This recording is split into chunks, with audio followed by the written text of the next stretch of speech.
पंक्तियों में लिखा है, हम सभी स्टारडस्ट से बने हैं। आपके दाहिने हाथ में हो सकता है टूटे हुए तारे का तत्व और दूसरे तारे का तत्व बाएं हाथ में। खगोल शास्त्री कार्ल सेगन ने कहा था, ये ब्रह्मांड हमारे भीतर है। ये तो साला पूरा कहानी बता रहा है। तो हिस्ट्री ऑनर्स ये सब क्या क्या बताया। ऐसा प्रतीत होता है कि जब भी कोई तारा बनता है तो ग्रह बनने की संभावना भी होती है।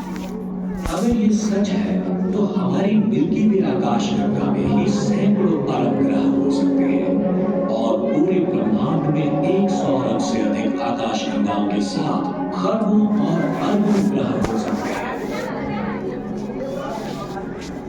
ये इतना लेट कर दिया 10 मिनट। यहाँ तक कि हमारे करीब बसे 50 सितारों में से एस्ट्रोनॉमर्स को कुछ ऐसे सबूत मिले हैं पढ़ने लिखने वाले जो उन ग्रहों में से 3 एप्सिलॉन, एंटानी, ताउ सिटी और बर्नैंड स्टार के पास उनके चक्कर लगाने वाले ग्रह हैं। परिक्रमा करने वाले हबल स्पेस टेलीस्कोप ने एक तारे के आसपास किसी ग्रह की पहली दृश्य प्रकाश छवि उतारी और गहरे अंतरिक्ष में भी ग्रहों का पता लगाया है।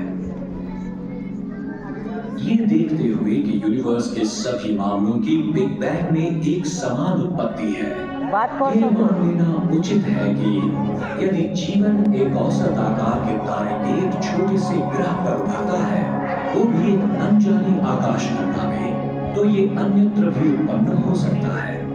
हो सकता है कि पूरा ब्रह्मांड जीवन के साथ खिलवाड़ कर रहा हो। हमारे सूर्य से पहले लाखों तारे बन चुके थे जो कि बुद्धिमान होने की संभावना व्यक्त कर रहे थे। पृथ्वी के अस्तित्व में आने से बहुत पहले ही प्राणी अपनी आकाशगंगा में विकसित हो सकते थे। लेकिन अगर वहां जीवन है तो हमारे साथ अब तक किसी ने संवाद क्यों नहीं किया? सितारों से हमें अलग करने वाली दूरी इतनी भारी है कि ये लगभग असंभव है कि पास के तारे के ग्रह के साथ भी संपर्क स्थापित हो सके। अगर हम रेडियो सिग्नल भेजते हैं हमारे सबसे नजदीकी सितारे सीरियस तक, तो 8.5 साल तक वो सिग्नल वहां पहुंच ही नहीं पाएगा। अगर सीरियस की परिक्रमा करते ग्रह पर हमारे संदेश को समझने वाला बुद्धिमान जीवन हो भी, तो उनके वापसी जवाब को हम तक पहुंचते 8.5 साल और लग जाएंगे। यानी हमारा संदेश पहुंचाया नहीं, ये जानने में 17 साल लग जाएंगे। सुदूर बसे ग्रहों के साथ संवाद करने में ध्यान से बीच में देखते रहो, लगेगा कि सब कुछ नाचो लगा।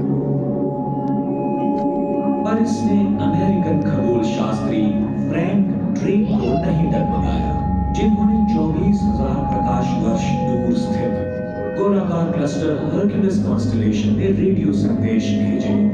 उसे उम्मीद थी कि 5 लाख सितारों में से कम किसी एक का एक ग्रह हो सकता है जिसमें उन्नत प्राणी जीवन हो जो वापसी संदेश भेजने में सक्षम हो।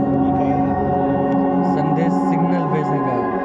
ट्रेन और कार्ल सेगन जैसे खगोलविदों ने आने वाले संकेतों का पता लगाने की कोशिश की जो 500 निकटतम सितारों में से आ रहे थे, और अब तक ये कोशिश कामयाब नहीं हुई।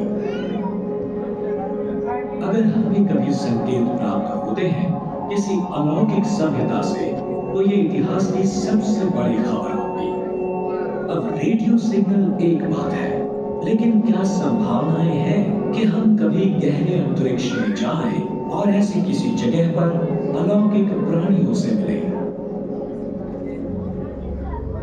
आधुनिक तकनीक के साथ एक अंतरिक्ष यान लगभग 50,000 किलोमीटर प्रति घंटे की यात्रा कर सकता है।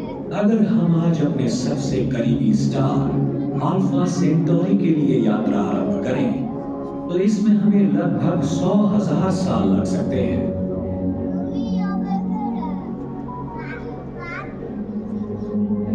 लेकिन अगर हम प्रकाश की गति से यात्रा करते हैं तो क्या होगा? तब इसमें लगेंगे केवल 4.5 साल। लेकिन जैसा कि आइंस्टाइन ने साबित किया था, उस तेजी से जाना असंभव है। 1000 टन वजन वाले अंतरिक्ष यान को प्रकाश की गति पर चलने के लिए हमें आवश्यकता होगी पूरी आधुनिक दुनिया की ऊर्जा जितनी जो वो अगले 5000 साल में इस्तेमाल करेगी। अरे साला हालांकि अगर भविष्य हमें ऊर्जा के नए स्रोतों और चमत्कारी चीजों से रूबरू कराता है तेजी से यात्रा करने के लिए, तो हो सकता है कि हम किसी दिन सबसे नजदीकी तारे की यात्रा कर सकें सिर्फ कुछ 100 वर्षों में। यह अकल्पनीय नहीं है।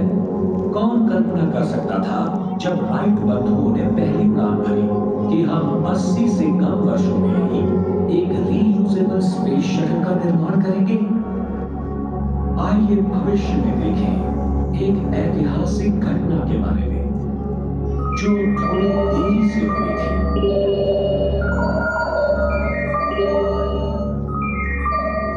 हमारा उपग्रह सौर ऊर्जा स्टेशन आज सुबह एक उल्कापिंड से टकरा गया था। माइक्रोवेव ट्रांसमीटर डैमेज हो गया था और हमारा रिपेयर स्टाफ वहां टेक्नीशियंस के साथ पहुंच गया है और उम्मीद